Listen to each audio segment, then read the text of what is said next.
என் அன்பு சகோதர சகோதரிகளே, ஆண்டவரும் உலக இரட்சகருமான இயேசு கிறிஸ்துவின் நாமத்தில் என் அன்பின் வாழ்த்துக்கள். இன்றைய முத்து எனும் இந்த சிறிய தியானத்தின் மூலமாக உங்களை சந்திப்பதிலே நான் மகிழ்ச்சி அடைகிறேன்.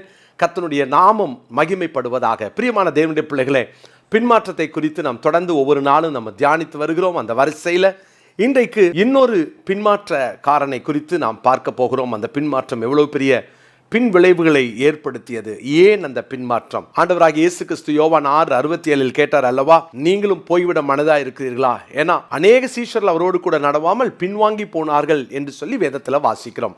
அருமையான தேவனுடைய பிள்ளைகளே, நம்முடைய பின்மாற்றத்தை குறித்து நம்ம எப்போதும் கவனமா இருக்கணும். நான் பின்வாங்கிட்டேனா அப்படின்னு உட்கார்ந்து நம்ம யோசித்து நம்முடைய காரியங்களை சரிப்படுத்தாத வரைக்கும் நம்முடைய பின்மாற்றம் தெரியாது. நம்ம நினைப்போம், அதான் டெய்லி பைபிள் படிக்கிறேன், நான் தான் டெய்லி ஜெபம் பண்ணுறேன், நான் தான் டெய்லி பிரசங்கம் கேட்குறேன், டெய்லி காலைல இன்றைய முத்து கேட்குறேன். இன்றைய முத்து கேட்பதினாலே ஒருவர் பின்மாற்றத்தில் இல்லை என்று நாம் சொல்லிவிட முடியாது. காரணம், பின்மாற்றம் எப்பொழுது வரும், எப்படி நம்முடைய வாழ்க்கையிலே நம்மை அந்த உன்னதமான நிலையிலிருந்து கீழே இறக்கும் என்பதை நாம் அறியாமல் இருக்கிறோம். ஒவ்வொரு நாளும் கவனமா இருக்கணும். சில நேரங்களிலே நாம் ஏதோ ஒரு நாளைக்கு ஒரு முறை ஆண்டவரை சந்தித்தால் போதும் என்று நினைக்கிறோம். நிச்சயமாய் போதாது. எத்தனை நேரம் ஒரு நாளைக்கு ஆண்டவரை சந்திக்க முடியுமோ அத்தனை நேரம் சந்தியுங்கள். ஸ்மித் விங்கிள்ஸ்வர்த் என்ற தேவ மனிதர் 20 நிமிஷத்துக்கு ஒரு தடவை எப்போதும் நான் ஆண்டவரை சந்தித்து விடுவேன். அதிகபட்சமான கேப்பே 20 மினிட்ஸ் தான் சொல்றார். அப்போ எந்த வேலை செய்தாலும் 20 நிமிஷத்துக்கு ஒரு தடவை ஆண்டவரை சந்திக்கிற ஒரு பழக்கத்தை ஸ்மித் விங்கிள்ஸ்வர்த் வைத்திருந்தார். இன்றைக்கு நமக்கும் ஆண்டவர் எச்சரிக்கையோடு அதே நேரத்தில் அன்போடு பேசி கொண்டிருக்கிறார். பிரியமானவர்களே, இன்றைக்கு யோனா தீர்க்கதரிசியை குறித்து நான் ஒரு சில காரியத்தை சொல்ல விரும்புகிறேன். யோனா தீர்க்க தரிசன புஸ்தகத்தின் 1 அதிகாரத்தின் 5 வசனத்திலே, அப்பொழுது கப்பற்காரர் பயந்து அவனவன் தன் தேவனை நோக்கி வேண்டுதல் செய்து பாரத்தை லேசாக்கும்படி கப்பலில் இருந்த சரக்குகளை சமுத்திரத்திலே எரிந்து விட்டார்கள். யோனாவோவென்றால் கப்பலின் கீழ்த்தட்டில் இறங்கி போய் படுத்துக்கொண்டு அயர்ந்த நித்திரை பண்ணினான். எல்லாரும் ஜெபிக்கிற நேரம் யோனாவுக்கு மாத்திரம் தூக்கம் வருகிறது. யோசித்து பாருங்களேன், சில நேரங்களிலே இதுவும் பின்மாற்றத்தின் அடையாளம். நான் ஒருவேளை பின்மாற்றத்தை விட்டு எப்படி மீளலாம் என்று நான் அடுத்த ஒரு சீரீஸ் நான் பேச ஜெபிச்சிட்டு இருக்கிறேன், ஆயத்தப்பட்டு இருக்கிறேன். ஆனால் அதோடு இன்றைக்கு பின்மாற்றத்தின் காரணத்தை நாம் அறிந்து கொள்ள வேண்டும். எல்லாரும் ஜெபிக்கிறார்கள், யோனா நித்திரை செய்கிறார். ஒருவேளை இவ்வளவு பெரிய கொந்தளிப்பிலே எப்படி நித்திரை வருகிறது? சிலர் சொல்லுவாங்க, கர்த்தர் தமக்கு பிரியமானவருக்கு நல்ல நித்திரை தருகிறார் என்று ஜெபிக்காம தூங்கும் போது இந்த வசனத்தை சொல்றதும், அல்லது ஆலயத்தில் உட்கார்ந்துக்கிட்டு கர்த்தருடைய வசனத்தை கேட்கும் போது அந்த நித்திரை மயக்கத்தில் இருக்கிற அந்த நேரத்தில் இந்த வசனத்தை சொல்றதையும் நான் கேட்டிருக்கிறேன். ஜாக்கிரதையா இருங்கள். இந்த வசனத்தை அதற்கு நாம் பயன்படுத்தி விடக்கூடாது.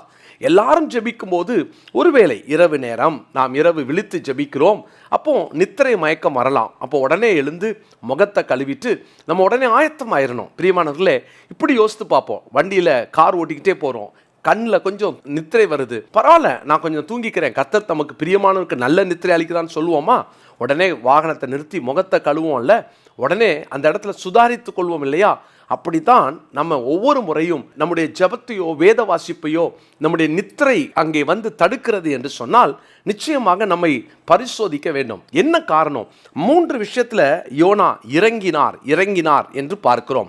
முதலாவது, யோனா இந்த 1 அதிகாரம் 3 வசனத்தில், அப்பொழுது யோனா கர்த்தருடைய சமூகத்திலிருந்து விலகி தர்ஷீசுக்கு ஓடி போகும்படி எழுந்து யோப்பாவுக்கு போய் தர்ஷீசுக்கு போகிற ஒரு கப்பலை கண்டு கூலி கொடுத்து தான் கர்த்தருடைய சமூகத்திலிருந்து விலகும்படி அவர்களுடைய தர்ஷீசுக்கு போக கப்பல் ஏறினான். யோனா முதலாவது இங்கே யோப்பாவுக்கு போனான் என்று தமிழ்ல வாசிக்கிறோம். ஆனால் ஆங்கில வேத புத்தகத்தில் YONO went down to Joppa என்று இருக்கும்.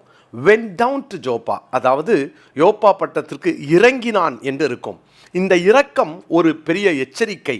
இந்த இரக்கம் என்ற அந்த வார்த்தை, அதாவது went down என்ற அந்த வார்த்தையே நமக்கு ஒரு அலார்மிங்கை நமக்கு ஏற்படுத்துகிறது. என்னவென்றால், எங்கேயோ ஒரு இடத்துல நீ இறங்குகிறாய். பாருங்க, கர்த்தர் சொன்ன உடனே முதல்ல இவர் ஒரு பிளான் போடுறாரு.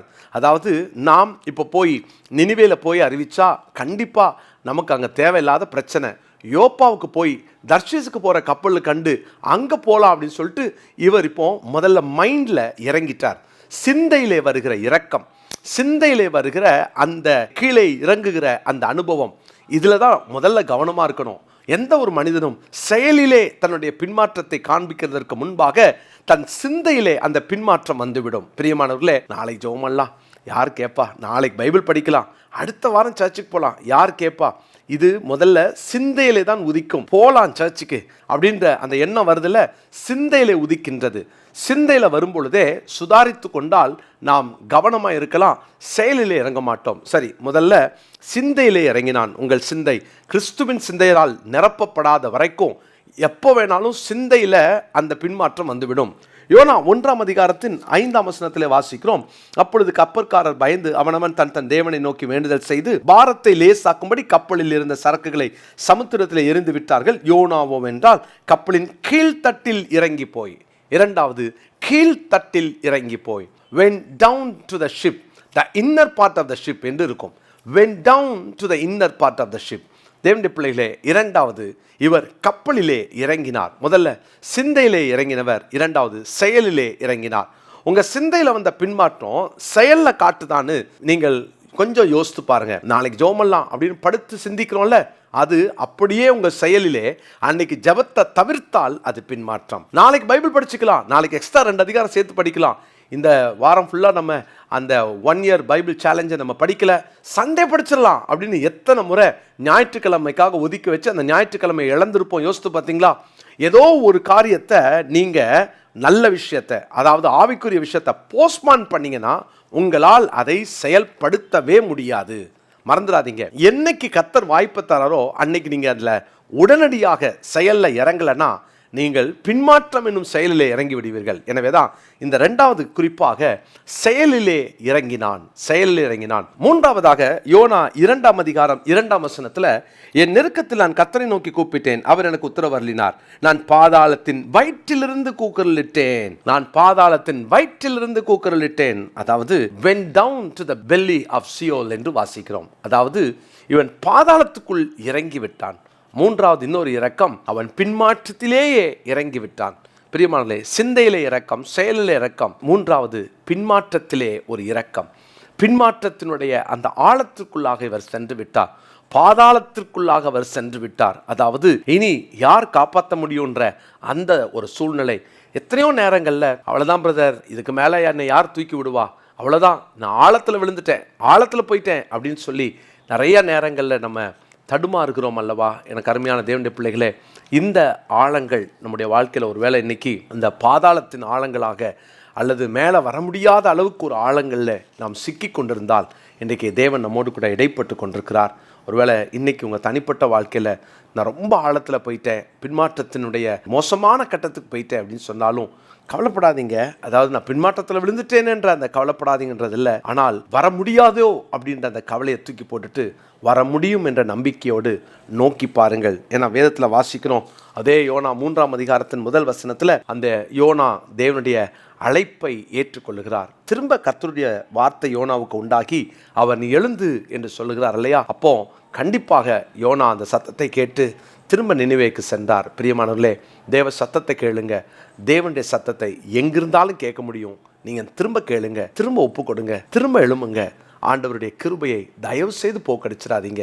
அந்த சிந்தையில் பின்மாற்றம் வரும்போதே திரும்ப சுதாரித்து எழும்ப முடியும். அந்த சிந்தையில் வர பின்மாற்றம் வரும்போதே அல்லது செயலில் பின்மாற்றம் வரும்போதே நம்மால் எழும்ப முடியும் என்ற அந்த நம்பிக்கையோடு எழும்பிட்டா நிச்சயமாக நாம் தப்பித்து கொள்ளலாம். பிரியமானவர்களே, இன்னைக்கு கர்த்தர் உங்களோடு இடைப்பட்டு கொண்டிருக்கிறார். வேதத்தில் வாசிக்கிறோம், யோனா 2:8 பொய்யான மாயையை பற்றி கொள்ளுகிறவர்கள் தங்களுக்கு வரும் கிருபையை போக்கடிக்கிறார்கள். பொய்யான மாயை. நான் ஒரு நாள் ஜோம் பண்ணாததுனால என்ன ஆகிட போகுது, அதுக்காக ஆண்டவர் கழுத்தை திருவிடுவாரா, அதனால என்ன கடவுள் தண்டிச்சிருவாரா, ஒரு நாள் தானே சர்ச்சுக்கு போகல, ஒரு நாள் தானே பைபிள் படிக்கல அப்படி சொல்கிறோம்ல. இந்த மாதிரி பொய்யான மாயை பற்றி கொள்ளாதீங்க. இதனால் கடவுள் தண்டிக்க மாட்டார். ஆனால் நமக்கும் தேவனுக்கும் இருக்கிற உறவு அந்த விரிசல் பெருசாகிருச்சுன்னா தேவனை விட்டு விலகுனா மேலே போக மாட்டோம், அப்படியே கீழே இறங்கிக்கிட்டே இருப்போம். சிந்தையில் செயலிலே பின்மாற்றத்திலே இறங்கிடுவோம். அதனால தான் அவரை விட்டு விலகக்கூடிய எதையும் நம்முடைய வாழ்க்கையில் அனுமதிக்காமல் கவனத்தோடு போக தேவன் கிருபை தருவாராக. இந்த நாளுக்குரிய மனப்பாட வசனமாக யோனா 2:8 படிப்போம். யோனா 2:8. ஜெபமல்லாமா? பரிசுத்தமுள்ள தகப்பனே, நாங்கள் ஒவ்வொரு நாளும் கவனத்தோடு ஆண்டவரே எங்கள் சிந்தையிலும் செயலிலும் நாங்கள் கவனத்தோடு இறங்கி விடாமல் ஜாக்கிரதையோடு இருக்க கிருபை தாரும். பாதாளத்திலே ஆண்டவரே நாங்கள் இறங்கி அங்கே இருந்து கண்ணீர் வடிப்பதற்கு பதிலாக ஆண்டவரே நாங்கள் எங்களுடைய வாழ்க்கையின் ஒவ்வொரு சின்ன சின்ன விஷயத்துலையும் கவனமாக இருந்து ஆண்டவரே நாங்கள் விழுந்து விடாமல் ஆண்டவரே காப்பாற்றப்பட எங்களை உம்முடைய கரங்களிலே ஒப்பு கொடுக்கிறோம். தொடர்ந்து நடத்தும். தொடர்ந்து உம்முடைய கிருபை எங்களை தாங்கட்டும். உம்முடைய வல்ல நாமம் எங்கள் மூலமாய் மகிமைப்படுவதாக. எல்லா துதியும் கனமும் மகிமையும் உமக்கே தருகிறோம். பின்மாற்றத்தின் ஆவிகளை கடிந்து கொள்ளுகிறோம். உம்முடைய பிள்ளைகளை திரும்ப உயிர்ப்பியும். உம்முடைய நாமத்தை மகிமைப்படுத்தும். இயேசுவின் நாமத்தில் ஜெபிக்கிறோம் நல்ல பிதாவே, ஆமென்.